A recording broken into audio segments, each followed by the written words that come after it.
So, but in and of itself, my point is find the coach that clicks with you.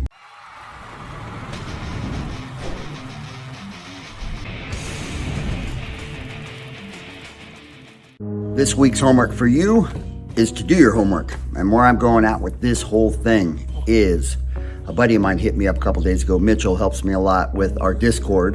And if you're not on our Discord, I suggest you get on our Discord. And how you want to do that is go to my TikTok page, our TikTok page, at The Fight Coach. And on that front page, I don't know what you call it, that lead page thing, it's got our Discord on there. So we go over a lot of videos, question and answer. It's a lot of hands-on stuff, so he really helps me with this. But a couple days ago, he hit me up and he's like, hey, how much do you charge for classes? And he lives way out of state compared to where I'm at. And I'm like, what the heck is he asking me that for? So with that, he went to a school because COVID is lifting over by his house, so he can start training again. There's a school 15 minutes away from his house, and the closest one from that is 45 minutes away. So I'm like, that's a good fit. So he went online, and this guy's like, charges a lot more than everybody else. So he emails the coach like, hey, why, not being disrespectful because he's a real polite kid. Hey, why are you more than everybody else? Because there's nothing on the internet of him being a world champion, creating any world champions, of having any credentials under his name. So he wants to know why he's charging more. So the coach emailed back, just getting all up in his Cheerios, like, this is not the way you want to talk to me. I've got a long line of people that come into my gym, blah, blah, blah, blah, blah, which is a bunch of baloney. So this is probably my top 4 questions I get asked is, what martial art do you start with? Now, work with me on this one. And before I say even what martial art or what combat sport you should start, I needed to find a coach that you click with. A coach that you click with is very important. So whether it's on the phone or preferably if you can go personal and go in there and talk to the coach, get the feel of the gym. Now, yesterday I checked after I started making this video. I wanted to see how many gyms were near 5 miles from where I'm at. There was 31 MMA gyms. I typed in 31 MMA gyms near me. 31 of them popped in within 5 miles, and then it was like something stupid like 57 within 7 miles. So from where I'm at, you can be picky and choosy, but your coach, and there's a difference between an instructor, a trainer, and a coach. I'm a coach. Now, not only am I going to help you and teach you the fundamentals of what they're doing fighting, whether it's boxing, kickboxing, wrestling. If you want to go to the UFC and win a UFC title belt, I'm your guy, let's go. So, but that's, like I said, a video for another time. There's a difference between a trainer, an instructor, and a coach. So get that straight. But when you go to a gym, when you walk in, you want that place to feel like home. Now, mind you, if you go into like a straight boxing gym or a combat sport gym, some of the guys training, you'll get a vibe from them because it's alpha dominant males in there. Okay, so that's what you're supposed to get. You don't want to go into a gym that's going to be soft. But in and of itself, if you're going there to a gym, like say, for example, a Brazilian Jiu-jitsu gym, and you just want to have fun with it, it's a hobby, this is really cool. For sure, when you walk in there, you want whoever's working the front desk to give you like high fives, hey, glad to see you. You don't need some big burly guy with tattoos mad dogging you. That's not the place you want to be. That's not the place I want to be.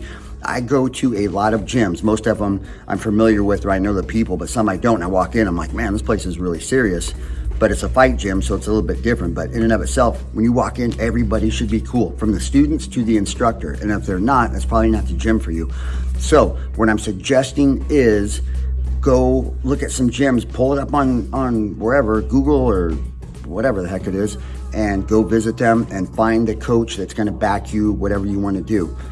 My guys who come to me and say, hey, I want to fight, as soon as they tell me that, like, we're gung-ho. And I've heard students, not of mine, but of other gyms say like, hey, I don't have to train that hard because I'm only doing an amateur fight. There's no difference between an amateur fight and a professional fight and a world title fight when it comes to training for them, okay? If you're fortunate enough to fight somebody who trained very light because he thought it was a amateur fight and you don't need to train hard, man, it's gonna be an easy night for you and a long night for him.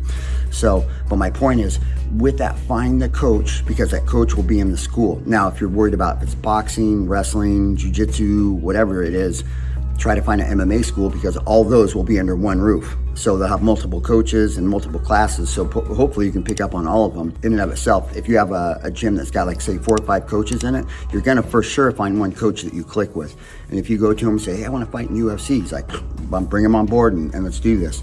Or I'm gonna be the best I can at submission wrestling. Cool, they got that. So you'll find the guy that really is gonna help you out with your goals, what you want to do. But that's very imperative. Like back in the day, I started UFC 5. I had to drive to a boxing coach, a kickboxing coach, a wrestling coach, a Brazilian Jiu-jitsu coach, and then go weight train. I was driving all over the place trying to figure this out.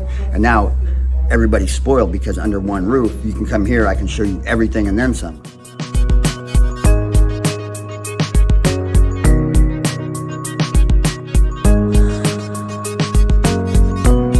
Traveling the world for almost 30 years, learning, teaching, doing seminars, fighting, the whole thing. So like every time I go to a new country, I definitely pick up on who the best coach, who the best fighter is there, and I spend a lot of time with them so I can learn more things of how they do it, whether it's correct or incorrect, so I know in the back of my mind what I'm looking for or other stuff I can teach. So that's the difference between an instructor and a coach. I'm a coach. And then like I've gotten these calls too, like, hey, I'm in jail, can you come pick me up? Or my chick's pregnant, what do I do? Or I just lost my job and my kid's gonna be born in like a month, what do I do? I mean, you name it, I've handled it when it comes to helping people get through life. So it's a big deal. So, but in and of itself, my point is find the coach that clicks with you, that you click with your coach, all that kind of stuff. It makes a huge difference. So if you have stories about a coach that you ran into that was a jerk or that he was really cool, put it in here. Because I've had, like Carson Gracie, like really took me in. I was his first American fighter. That was really a big deal to me, and he brought me in like a son. And then before him, my first coach that took me to the UFC, back then, nobody was training fighters in Brazilian Jiu-jitsu to go to the UFC because the Gracies owned it. They weren't letting people in, but he said, come on, let's do this. So he brought me in Kenny Gabrielson. So I was very fortunate to have those two coaches in my life that really shaped and guided me. So that's what I do for my students now. But in and of itself, once more, find the coach that you click with. If you have questions, if you have comments, or for sure if you have stories, put them in the links below. But for right now, if you didn't know, hopefully now you know. So which video do you want to watch? You want to watch that video? You want to watch that video? You know, that one's really good. But on the other hand, that one helps the video you just saw.